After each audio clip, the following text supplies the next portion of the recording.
Demystifying the Term Clout. Hello there. Today, we're diving into a popular slang word you might have heard in various contexts: clout. If you're wondering what it means and how to use it, you're in the right place. Let's unravel the mystery behind this term. Clout isn't a new term. Historically, it referred to a piece of cloth or an old garment. But that's not how most people use it today. Over time, the meaning of words can change or evolve, and clout is a prime example. In today's world, clout often refers to influence or power.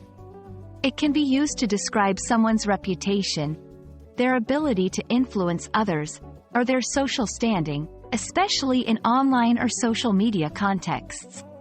For instance, if someone has a lot of followers on social media or is seen as influential in their community, they might be said to have clout. Examples: she has a lot of clout in the fashion industry. Getting retweeted by a celebrity can give you instant clout on Twitter. It's always helpful to see how a word is used in sentences, so here are some examples to guide you. 1.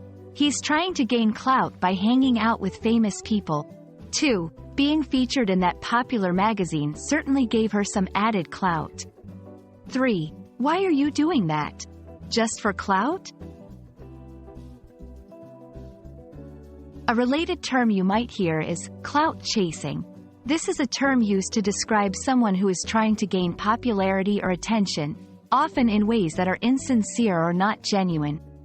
For example, if someone is constantly trying to get noticed by celebrities or is doing things just for likes and shares, they might be accused of clout chasing. So there you have it.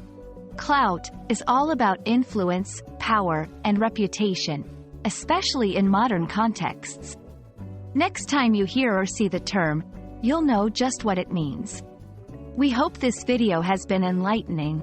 Keep rocking the English language, and see you next time.